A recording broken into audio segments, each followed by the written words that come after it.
안녕하세요. 리뷰어제입니다. 회를 거듭할수록 한국의 매운 막장 맛을 제대로 보여주는 순옥 유니버스의 펜트하우스. 처음 리뷰를 시작할 당시 9%였던 시청률은 종영을 4회 남겨둔 지금 24%라는 기록을 세우고 있죠. 이제 tvN과 JTBC 등 드라마 맛집 채널들에 밀려 드라마 방영 시간을 예능에 뺏기고 있는 지상파 채널의 자존심을 채워주고 있습니다. 언제나 그렇듯 논란은 있어도 시청률 많은 순옥 불패였던 김순옥표 막장이지만 유달리 전작보다 더 쫀쫀한 맛이 느껴지는 이유는 뭘까요? 아마도 그 이유는 미친 연기력으로 똘똘 뭉쳐진 배우분들 덕도 있겠지만 좀 더 다양해진 캐릭터 때문이 아니었을까 합니다. 순옥도의 큰 특징은 선과 악의 경계가 뚜렷하고 고구마가 깊었던 악역의 활약도에 사이다가 넘치는 선역의 복수가 있다는 것이었는데요. 이번 펜트하우스는 단순한 복수극을 넘어 인간의 욕망을 주제로 삼고 있다 보니 선과 악을 넘나드는 캐릭터들까지 추가되어 더 큰 스토리와 재미를 느낄 수 있는 것 같습니다. 오늘은 이렇게 대중의 관심을 많이 받고 있는 만큼 재미난 썰들도 많은 펜트하우스의 풍문을 알아볼까 합니다. 아시다시피 뇌피셜과 풍문은 재미로만 즐겨주시고 부족한 지식으로 검색의 힘을 빌려 만들어간 내용이라 스토리상에 오류가 있을 수도 있으니 가볍게 떠도는 소문을 듣는 기분으로 즐겨주세요. 그럼 풍문으로 알아본 펜트하우스의 숨은 이야기 지금 시작합니다. 첫 번째 풍문은 바로 오윤희의 흑화는 이미 홈페이지에 나와 있었다 입니다. 드라마 방영 전부터 만들어져 있던 홈페이지, 그 안에 존재하는 사진 2장으로 오윤희의 흑화는 이미 예견되어 있었다는 얘기들이 있는데요. 첫 번째 사진은 바로 인물 관계도입니다. 드라마 펜트하우스의 인물 관계도는 재미있게도 주변인을 제외한 주요 배역들은 드라마상 헤라필리스의 모습처럼 층별로 꾸며져 있는데요.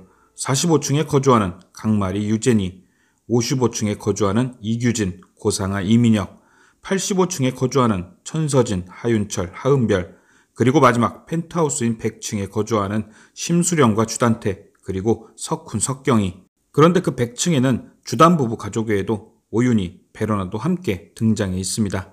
만약 다른 캐릭터와 마찬가지로 헤라필리스와 관련지어 설명된다면 강마리네 집과 마찬가지로 45층에 있어야 하죠.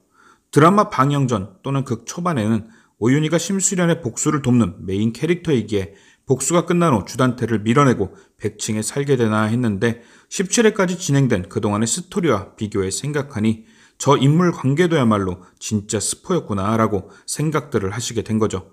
결국 오윤희와 베로나는 헤라필리스의 꼭대기인 펜트하우스에 들어가게 된다.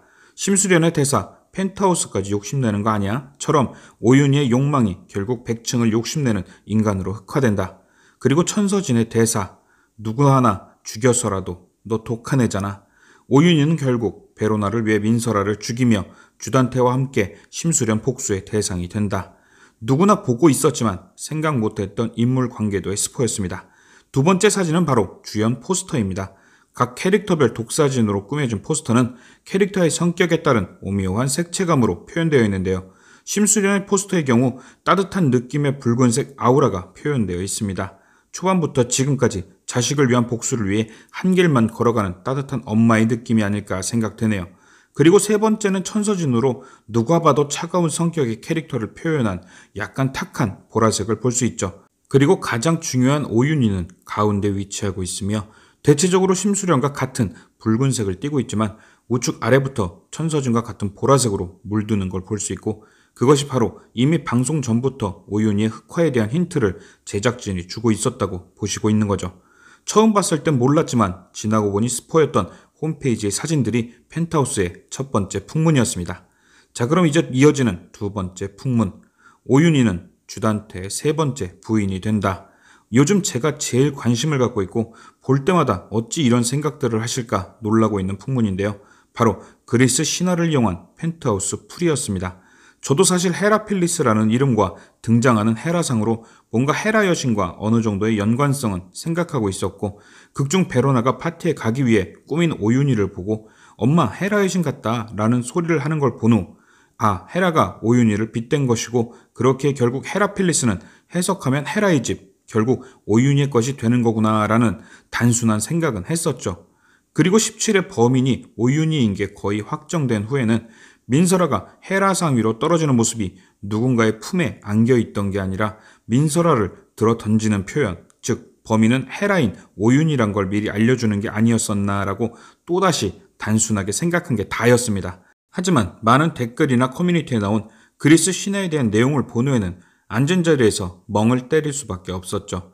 일단 그리스 신화로 펜트하우스를 풀어보면 첫 번째, 헤라필리스는 아까 말씀드린 헤라의 집, 그러니까 헤라 신이 있던 올림푸스 신전이고, 두 번째, 올림푸스 신전 맨 꼭대기에 있는 것은 제우스, 제우스의 또 다른 이름은 주피터, 아테네 주시인 주피터는 주단테를 표현한 것이죠. 세 번째, 제우스에겐 수많은 여자가 있었고 헤라는 세 번째 부인, 제우스는 주단테, 헤라를 오윤이라고 표현했을 때 오윤이 역시도 심수련 나비 부인에 이은 세 번째 부인이 될 가능성이 큽니다.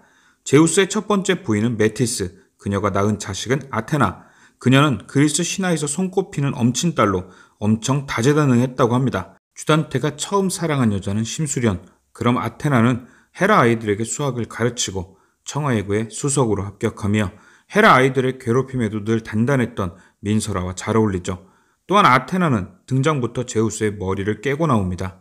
민서라의 등장이 주단테에게 큰 시련이었던 것도 비슷하다 볼 수 있겠네요. 그리고 제우스의 두 번째 부인 레토가 나비 부인의 모티 부인 이오는 바로 쌍둥이 남매.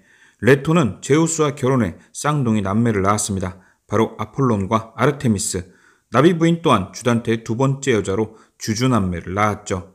아폴로는 이성과 음악의 신으로 음악에 재능이 있는 주석훈과 어울리고, 아르테미스는 사냥의 신으로 자존심과 복수심이 엄청 강한 것이 누가 봐도 주석경과 찰떡이죠.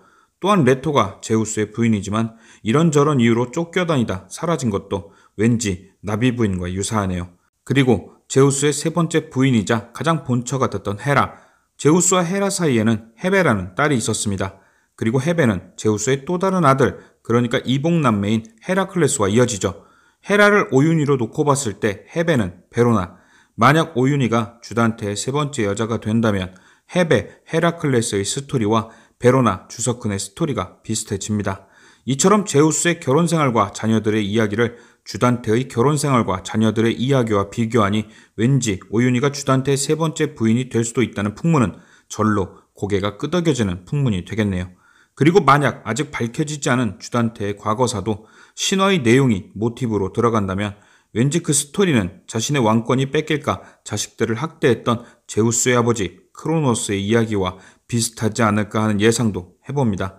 또한 첫 번째 부인인 메티스가 신과 인간들 중 가장 지혜로웠던 점으로 볼 때 메티스가 모티브일 수 있는 심수련이 모든 문제를 지혜롭게 해결하며 완벽한 복수를 하지 않을까 싶네요. 그나저나 그리스 신화에 많은 관심은 없었는데 이번 풍문 리뷰를 만들며 조금씩 알아가 보니 진짜 막장의 끝은 따로 있었구나 싶은 재미난 생각도 듭니다. 과연 오윤희를 지그시 바라보던 주단테의 멜로 눈빛에 어떤 마음이 담겨 있는 것인지, 심수련과 로건이는 과연 공동의 적을 둔 팀에서 조금 더 발전된 관계가 될 수 있을지, 이제 4회차가 남은 펜트하우스 시즌1의 마지막이 기다려집니다. 그래서 오늘의 한 줄 평, 다음 주는 19금. 아싸!